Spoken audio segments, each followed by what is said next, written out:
لیکن اس کے سنانے سے پہلے یہ بتاؤ کہ یہاں کچھ کھانے کو مل جائے گا، میرے پیٹ میں چوہے دوڑ رہے ہیں بلکہ اچھل کود کر رہے ہیں۔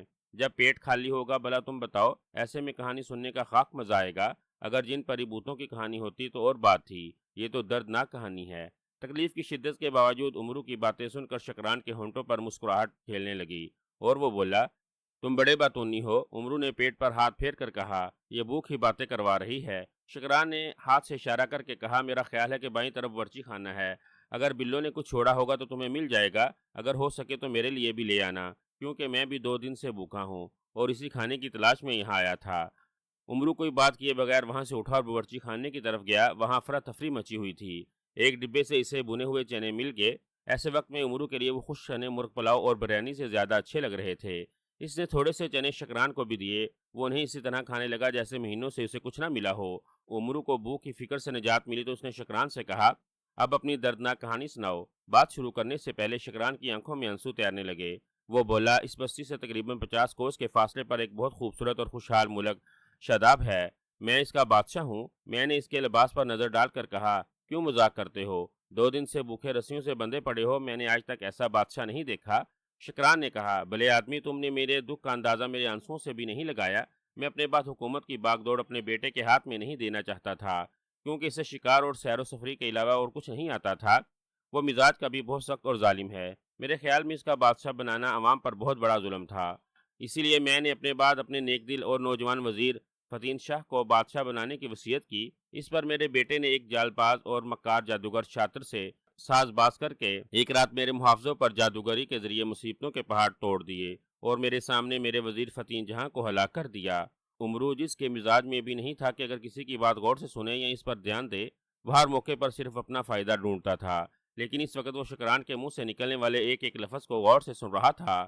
شکران نے اپنی بات کو جاری رکھتے ہوئے کہا، میں وہاں سے جان بچا کر محل کے عقبی دروازے سے نکل بھاگا اور اس بستی میں آ کر چھپ گیا۔ میرا بیٹا میرا پیچھا کرتا ہوا یہاں تک آ پہنچا۔ اس نے مجھے تلاش کرنے میں اس بستی کے غریب لوگوں پر آفت مچا دی، جس کی وجہ سے وہ لوگ اپنے گھر چھوڑ کر بھاگ کھڑے ہوئے۔ ان پر ظلم ہوتا دیکھ کر مجھ سے برداشت نہ ہوا اور میں پناہ گاہ سے باہر نکل آیا، اور مجھے ایک آدمی کی وجہ سے وہ سینکڑوں دکھ کیوں اٹھائے۔ میرے بیٹے نے مجھے دیکھ کر کہکے لگاتے ہوئے کہا، بڈھے، تو حکومت کسی اور کو دینا چاہتا ہے، لیکن میں نے اپنی طاقت سے اپنی حق حاصل کر لیا ہے۔ میرے بیٹے کے اس گستاخانہ رویے اور بدتمیزی کی وجہ سے میرے دل میں اس کے لیے شدید نفرت پیدا ہو چکی تھی۔ میں نے غصے سے گرجتے ہوئے کہا، نالائق، کسی چیز کا حقدار وہ ہوتا ہے جو اس کا اہل ہو، بلکہ تو نے اپنا حاصل نہیں کیا بلکہ دوسروں کے حق پر ڈاکہ ڈالا ہے۔ اس پر اس نے کہا، پاگل بڈھے، اگر میں پاگل ہوں تو ایک پل میں بھی تلوار سے تمہاری گردن اڑا دوں گا، لیکن میں تمہیں اپنے ہاتھ سے نہیں مارنا چاہتا، ورنہ دنیا کہے گی بڑا سنگ دل بیٹا تھا جس نے باپ کو قتل کر دیا۔ شکران کی آنکھوں میں تیرنے والے آنسو بہہ نکلے اور وہ سسکیاں بھرتے ہوئے بولا، بھلے آدمی، بیٹے کے منہ سے یہ الفاظ سن کر میں حواس کھو بیٹھا ہوں، اور وہ ناہچار مجھے رسیوں سے باندھ کر یہاں ڈال گیا کہ میں بھوک سے تڑپ تڑپ کر یہیں جان دے دوں۔ بادشاہ شکران کی داستان سن کر امرو کا دل بھر آیا۔ اس نے کہا، بادشاہ شکران، واقعی آپ کی کہانی بہت دردناک ہے۔ کتنا بدبخت اور بد نصیب ہے وہ بیٹا جس نے اپنے ہاتھوں سے اپنے نیک اور عظیم بادشاہ کی شفقت اور مہربانیوں کا سایہ اپنے سر سے ہٹا لیا۔ اس کی گستاخی اور مظلوموں کی اسے زیادہ دیر سر سے اٹھا کر جینے نہیں دے گی، اور رسوائی اس کا مقدر ہے۔ اس کے بعد امرو بادشاہ شکران کو تسلی دیتے ہوئے بولا، بادشاہ شکران، بے شک آپ کے خیال کے مطابق یہ درست ہوگا کہ آپ کا بیٹا آپ کی جان نشینی کا اہل نہیں، لیکن مجھے یقین ہے کہ آپ کے ساتھ گستاخی اور بدتمیزی کے لیے شاطر جادوگر کی شیطانی قوت سے اسے بہکایا ہے۔ بادشاہ نے اپنے اوپر قابو پاتے ہوئے کہا، شاید تم ٹھیک کہہ رہے ہو۔ شہزادہ کلان لاپرواہ اور دوسروں کے لیے بدمزاج ضرور ہے، لیکن اس سے پہلے اس نے میرے سامنے زبان کبھی نہیں کھولی تھی۔ امرو نے کہا، بادشاہ سلامت، آپ اپنے ملک کے خیر خواہ اور رعایا سے محبت رکھنے والے انسان ہیں، اس لیے میرا یہ فرض بنتا ہے کہ میں آپ کا یہ تاج و تخت واپس دلانے میں مدد کروں اور شاطر جادوگر کو اس کے کیے کی سزا دوں۔ بادشاہ نے امرو سے کہا، بھلے آدمی، تم نے میری جان بچائی، یہی بہت بڑا احسان ہے۔ میری طرح تم دبدے پتلے اور کمزور انسان بھلا میرا تاج و تخت واپس کیسے دلاؤ گے؟ امرو، جو اپنی چلاکی اور کارناموں کو بیان کرنے کے لیے کسی موقع کو بھی ہاتھ سے نہیں جانے دیتا تھا بلکہ بڑھا چڑھا کر بتاتا تھا، اس وقت نہ جانے کیوں چپ رہا۔ اس کے پنڈلی کے زخم میں اینٹھن سے شروع ہو گئی تھی۔ اس نے زنبیل سے عرق شفا کی شیشی نکالی، اس میں سے تھوڑا سا اپنے زخم پر لگایا اور کچھ بادشاہ شکران کے زخموں پر لگایا۔ دیکھتے ہی دیکھتے زخم بالکل ختم ہو گئے اور تکلیف کا نام و نشان نہ رہا۔ بادشاہ حیرت سے بولا، ارے تم تو کمال کے آدمی ہو، میں تو بالکل بھلا چنگا ہو گیا ہوں۔ امرو نے بڑی شان سے کہا، بس اسی طرح سے آپ کی سلطنت واپس دلا دوں گا۔ بادشاہ نے اطمینان بھرے لہجے میں کہا، مجھے یقین آ رہا ہے کہ تم میری مدد کر سکتے ہو، لیکن تم نے ابھی تک مجھے اپنا نام نہیں بتایا۔ میرا نام امرو ہے، امرو یار نے مسکراتے ہوئے کہا۔ بادشاہ نے امرو کو غور سے دیکھتے ہوئے پوچھا، کیا تم وہی امرو ہو جس کے جادوگروں کی دنیا میں کلبلی مچا رکھی ہے؟ امرو نے گردن کو اکڑ کر کہا، یہ تو آپ تب دیکھیے گا جب میں شاطر جادوگر کو نانی یاد دلا دوں گا۔ یہ کہہ کر امرو نے فوراً اپنی گردن پر ہاتھ رکھ لیا، کیونکہ ایک دم گردن اکڑنے سے اس کی گردن کا پٹھا چڑھ گیا تھا۔ کچھ دیر گردن کو مسلنے کے بعد اس کا درد ختم ہوا۔ اس نے بادشاہ سے کہا، بادشاہ سلامت، ہمیں اسی وقت شداب آباد کی طرف روانہ ہونا چاہیے۔ دیر سے پہنچنے پر ہو سکتا ہے شاطر جادوگر وہاں چلا جائے۔ بادشاہ نے گھبراہٹ سے کہا، وہ مجھے زندہ دیکھ کر فوراً ہلاک کر دے گا، اسی لیے میں بھلا۔ امرو بادشاہ کی بات کاٹتے ہوئے بولا، اس کی آپ فکر نہ کریں، آپ ملک فاران کی خوبصورت شہزادی کے روپ میں وہاں پہنچیں گے اور میں آپ کے محافظ کی حیثیت سے آپ کے ہمراہ رہوں گا۔ بادشاہ نے ہنستے ہوئے کہا، اور شہزادی کے روپ میں یہ بھلا کیسے ممکن ہے؟ امرو نے زنبیل میں سے ایک نیلے رنگ کی شیشی نکالی جو پہلی شیشی سے کچھ بڑی تھی۔ اس میں نیلے رنگ کا تیل سا تھا۔ اس نے تھوڑا سا ہاتھ پر نکال کر بادشاہ کے چہرے پر مل دیا۔ حیرت انگیز طور پر بادشاہ کی شکل ایک انتہائی حسین و جمیل شہزادی کی صورت میں تبدیل ہو گئی۔ اس کا لباس بھی بہت قیمتی اور ریشم کا بنا ہوا تھا، اور سر کے گھنے بالوں پر خالص سونے کا تاج بنا ہوا تھا جس میں ہیرے جواہرات چمک رہے تھے۔ بادشاہ نے پریشانی کے عالم میں کہا، امرو تم نے یہ کیا کر دیا؟ امرو ہنستے ہوئے بولا، بادشاہ سلامت، پریشانی والی بات نہیں، یہ طلسماتی سیال ہے اور اس کا اثر صرف 4 پہر تک رہتا ہے۔ اس کے بعد امرو نے وہی تیل اپنے چہرے پر ملا تو بادشاہ شکران کے سامنے بڑی بڑی خوفناک مونچھوں والا ایک نوجوان محافظ کھڑا تھا، جس کے ایک پہلو میں تلوار لٹک رہی تھی، دوسرے میں خنجر اور سر پر لوہے کا خوت تھا۔ امرو نے بادشاہ کو مخاطب کر کے کہا، چلیے بادشاہ سلامت، او شہزادی رخسانہ صاحبہ، ہم سورج ڈوبنے سے پہلے شاداب آباد پہنچ جائیں گے۔ بادشاہ نے شہزادی رخسانہ کے روپ میں باروب آواز سے کہا، محافظ، ادب کو مخلوض خاطر رکھا جائے ورنہ ہم تمہیں ملازمت سے علیحدہ کر دیں گے۔ حیران کر دینے والی بات یہ تھی کہ اس وقت بادشاہ کی آواز بالکل عورتوں جیسی تھی۔ دونوں ہنستے ہوئے مکان سے باہر آئے اور منزل کی طرف روانہ ہو گئے۔